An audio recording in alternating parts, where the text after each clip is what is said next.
பண்டாரவள்ளி டிப்போவை அடிப்படையாக கொண்டு முன்வைக்கப்பட்ட ஊழல் மோசடிகள் தொடர்பில் கண்டறிவதற்காக இலங்கை போக்குவரத்து சபையின் தலைவர் கண்காணிப்பு விஜயம் மேற்கொண்டிருந்தார். அதன்போது டிப்போ ஊழியர்களின் பிரச்சினைகள் தொடர்பிலும் அங்குள்ள முறைகேடுகள் தொடர்பிலும் ஆராயப்பட்டது.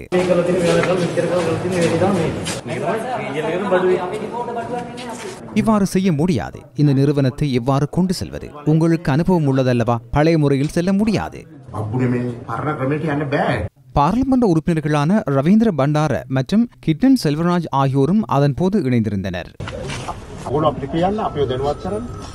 எங்களுக்கு பிரச்சினைகளை குறிப்பிடுங்கள், தெளிவுபடுத்துங்கள். ஊழல் மோசடிகளில் ஈடுபடுவோர் போலி அரசியல் போர்வையில் செயற்படுவோருக்கு அகப்படாமல் தமது நிறுவனம் என உணர்ந்து செயற்பட வேண்டும். அவ்வாறு செயற்பட்டால் இதனை கட்டியெழுப்ப முடியும். குழு செயற்பாடு இடம்பெற வேண்டும். இந்த இடத்திற்கு நாம் வீண் தலையீடுகளை மேற்கொள்ளவில்லை. ஆனால் தற்போது முறைகேடுகள், ஊழலுள்ள அதிகாரிகளை இங்கிருந்து அனுப்ப வேண்டும். பணப்பிரச்சினை காணப்பட்டது. நீங்கள் எதிர்காலத்தில் பிரச்சினையின்றி செயற்பட வேண்டும்.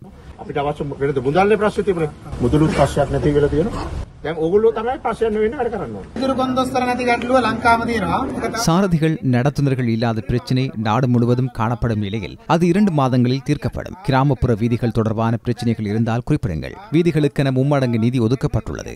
அரசாங்க தரப்பிலும் சபைகளிலும் ஊழல் மோசடிகளோடு தொடர்பட்ட எமது தரப்பினர் யாரும் இல்லை. நிறுவனங்களும் மாற வேண்டும். அவ்வாறு மாறாவிட்டால் அனைவருக்கும் செல்ல வேண்டி ஏற்படும்.